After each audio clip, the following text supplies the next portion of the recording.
Now, depending on the amount of residual light where you place the aquarium, most aquariums in general, most of the day look terrible without a light.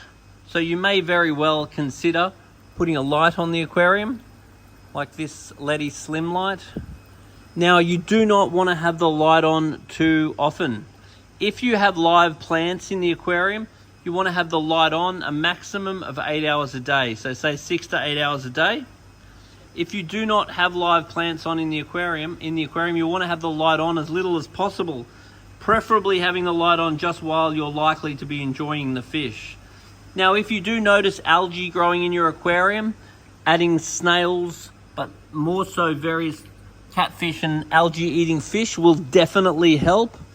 Making sure you're only feeding very high-quality foods will definitely help.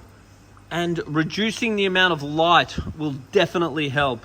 If you turn the light off, particularly if your aquarium doesn't have a lot of residual light, then after a period of weeks, your algae will totally disappear.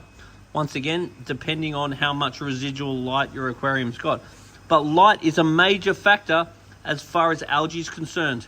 And make sure that your lights are off at night. That's really important because the fish do have to sleep. Now, over time, if you have ornaments or rocks or anything in the aquarium, and if they do start looking all covered in algae, you can just take them out in the sun, leave them there for a day, then flip them over, leave them there for a day, then hit them with a hose, and generally they look good as new, because the sun will bleach off all the algae, actually quite effectively. But do consider the ornaments and fake plants to be disposable, because over time they do start to look a bit, how you going? And they do require replacing every couple of years to look nice and fresh. But I'm a very big fan of the spring clean. So what I recommend is that you set the tank up, you slowly stock it, you thoroughly enjoy keeping and learning about your fish. But over time, if you notice that you can walk past your aquarium without looking at it, then I really recommend doing a spring clean. I would recommend probably doing this once a year anyway. What that involves is basically pulling all the ornaments out. You can sun bleach the ornaments and make them look clean again. You can remove any fish that maybe you're not as attached to, and then change up some of your decorations and make your tank look completely different. So will totally revive your interest in your aquarium again. It is really important to be realistic with your expectations of the aquarium. Change is king. When you get new fish, you're all excited and you're all interested in them, and you start learning all about them. But you will find that your passion is completely governed by your knowledge. The more you learn about your fish, the more successful you're likely to be, and the more likely you're going to really enjoy your fish. Learn more, enjoy more. It ain't luck. You can grow passion through knowledge. Depending on where you're placing the aquarium, you could also consider putting an aquarium background onto the aquarium. So there's all sorts of aquarium backgrounds that are available that can make the back of the aquarium look like a picture, which might look better than seeing cords and seeing right through the aquarium, depending on the circumstance that you are actually considering.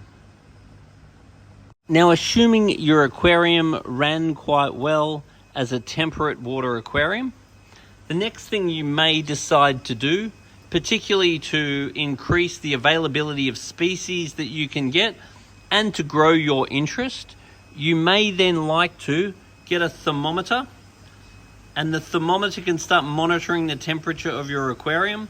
The earlier you get a thermometer, basically the better. And then you might want to add a heater. And then the heater can keep the tank at 25 degrees, allowing you to get tropical fish. So tropical fish are no harder and no different to look after than temperate water fish, except that the tropical fish need to have warm water.